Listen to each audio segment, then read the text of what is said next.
Torej, revija je bila še kar podobna sama sebi, ves ta čas.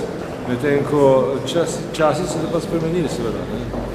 Medtem smo dobili državo, smo prišli v Evropsko unijo, bolje nam gre in tako naprej, ne? Veliko razlik. Njena primarna vloga je pa danes?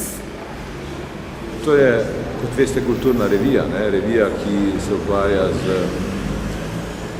s kulturnimi vprašanji, objavlja literaturo, filozofijo in take reči. Ste pa njen naročnik, seveda? Ga dobim zastojn, ker sem član uredništva. Najlepša.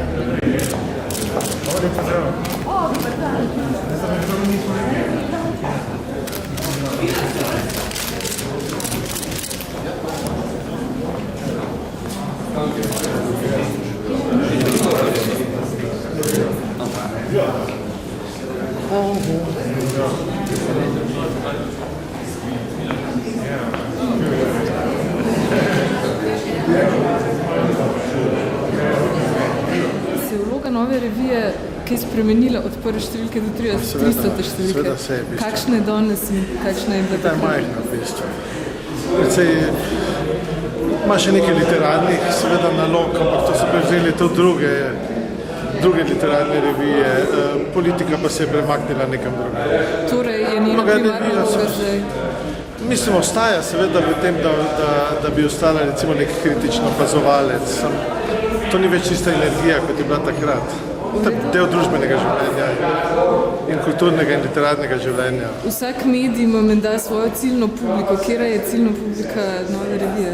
Intelektualci, izobraženci, študentje, vsi, ki presegajo neko raven, recimo, ki se ukvarja samo z materialnimi zadevami, ki jih zanimajo tudi intelektualni problemi, družbeni problemi, estetski problemi. Kaj moramo prebrati zadnje številke?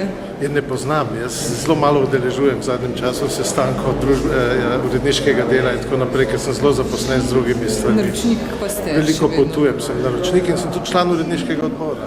V 25 letih nove revije je na več kot 40.000 straneh 892 sodelavcev razgrnilo vso širino slovenskega kulturnega prizorišča. Iz nove revije je leta 1990 izšla založba z obsežno paleto revij in knjižnih zbirk z področja leposlovja, publicistike, esejistike, umetnosti, zgodovine, filozofije, religiologije in prava.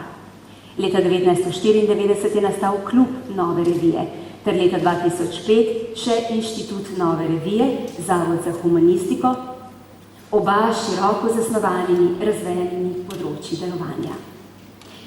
Številke povedo veliko, a še več pove tisto, kar bdi in biva za njimi, kar je očem nemalokrat prikrito, a je trajajoče in neprecenljivo. Duhovna drža, identiteta in samopodoba, državotvornost in ljubezen do svojega.